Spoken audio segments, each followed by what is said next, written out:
Okay, so this is CINELarawan Productions para for the another tutorial of invitation concept called the Little Pony. Okay, so let's create new layer or a file. Click to inches, and then our size is 3.5 by 5. So our width is 5 because it will be landscape. Okay, so 3.5, and then our resolution is 300. There you go. So 5 by 3.5. Okay, so let's drag the images. First of all, we will change the dress of our main subject. Okay, so let's drag the pictures we needed. So let's see. There, highlight, and then point it to Photoshop, and then drag it to the layer. Here. Okay, so let's cut it. Okay, so let's use our pen tool. Pen tool. Okay, so let's trace the subject. Okay, so point to point, click, click, click, click, click. And then if you want to make pen tool curve, okay, so I will teach you. Okay, wait. I will highlight this first. And then if you want to move space bar, then just drag it all the way. Okay. There. If you want to curve the pen tool, okay, so this is a curve, okay, so let's click this and then drag. There. Okay. Click, drag, make sure you point the transform tool to where the points are next to be added. Okay, so click and drag. Click, click, click, click, click. Okay, so there's a lot of noise outside. Okay, so it's not okay. Okay, so click, click, click, and then we will not using this face. Okay, so let's cut it there. Okay, so just follow the and trace the subject we needed. And okay, so let's continue. Okay, don't pay attention to the details cause and the edges, because we were gonna cut it later on via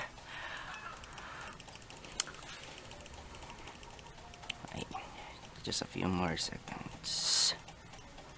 Okay, so we finish tracing out our subject, and then let's hit this. Go to the center and right click, make selection tool, then make sure the feather radius is 0. Click OK. There. And then after that, go to the selection tool, quick selection tool, and then point it in the inner part of our selected layer. Right click and refine edge. Okay, so just move the feather so that the edges will be smoothed. Okay, here, click OK. Okay, so there's a lot of noise, and click Ctrl J to duplicate make sure the layer of this picture is selected, and click Ctrl J. There. Okay, so we have the cutted subjects, and then let's cut this also so we can add it to her headdress. Okay, so save process. There you go. Click, click, click, click. We will add it pointed part later on. Okay, so click, drag, click, click, drag. Make sure you point it to the next point you were putting it. Okay, so I'm not better in English. Okay, so I'm so sorry. Okay, so right click, make selection tool. Okay, then here, quick selection tool, right click, refine edge, feather. There you go. Okay, Control J. Make sure it is selected. Control J. Click the selection tool.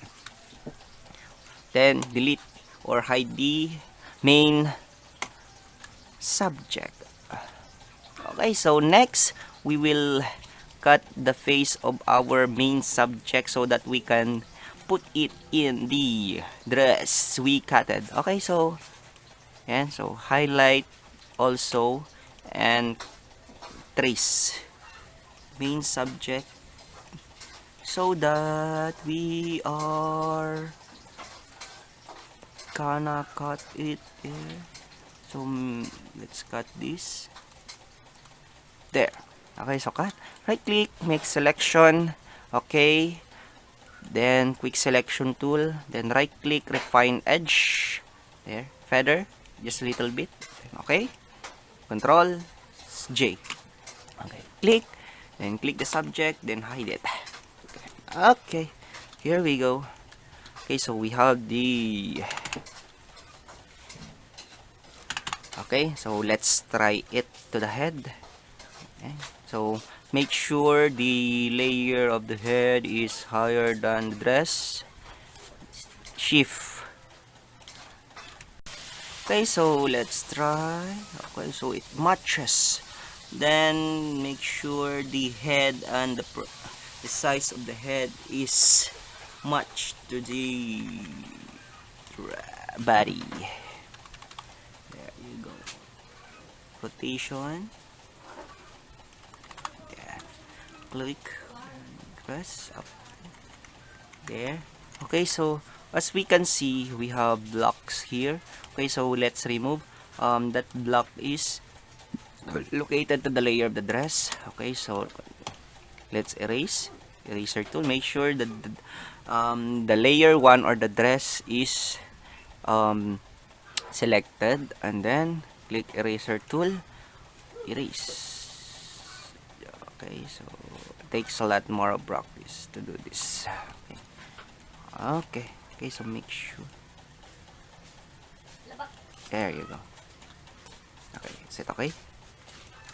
Okay, so as you can see, we are also the stroke or a line here. Okay, so let's delete. Let's also erase that so that it's not messy. Okay, so let's click the eraser tool, and then make sure the hardness is going to 0.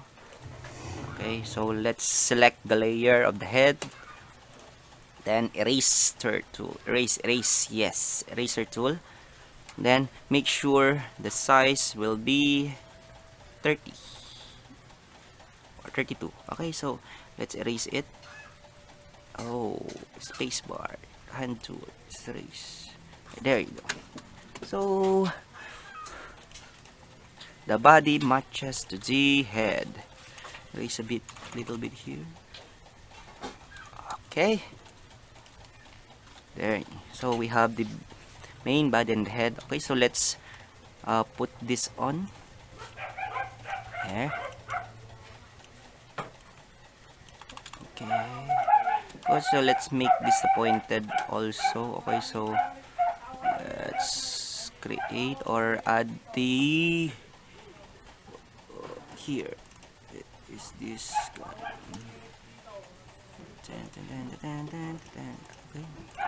or here? There.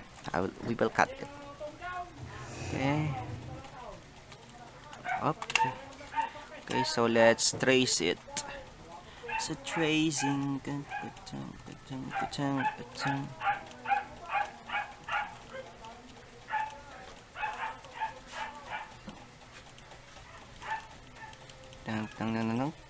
Okay, right click, make selection. Okay, 1 inch. Okay, Control J, click, delete, resizing.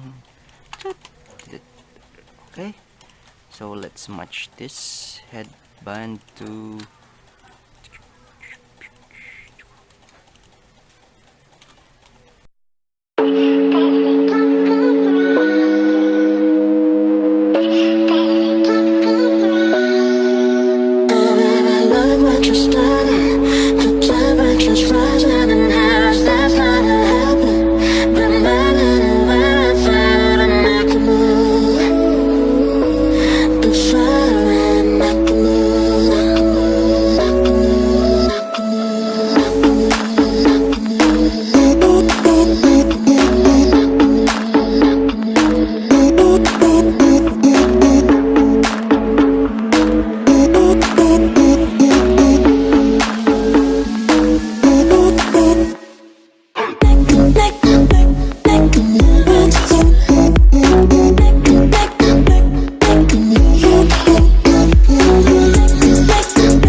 like two fires, movement so graceful. Wildcat in the jungle with dangerous claws. Movement she anticipates, a sight is set on her prey. Like stars in the darkest night, crystallized, fascinating. If you wanna stay alive, if you don't wanna be her prey, don't stand in her way. Run, run, run away. Crystallize, crystallize, crystallize, watching her prey. Crystallize, crystallize, crystallize, fascinate.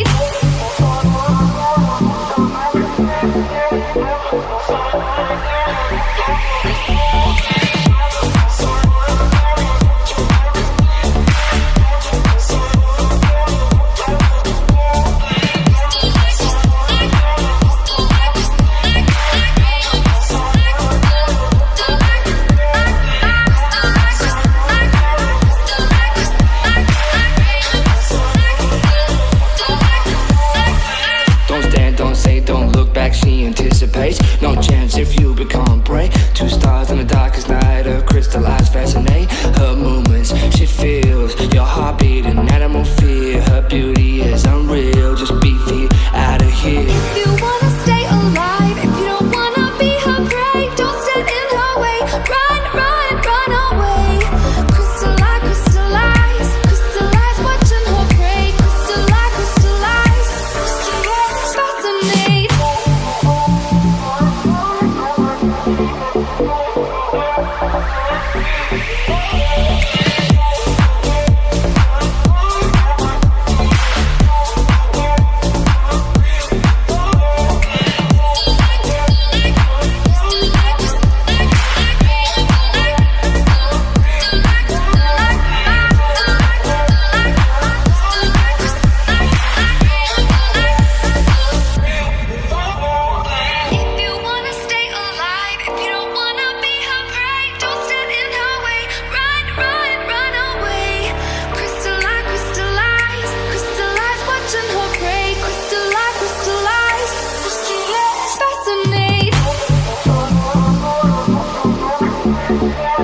Fascinate.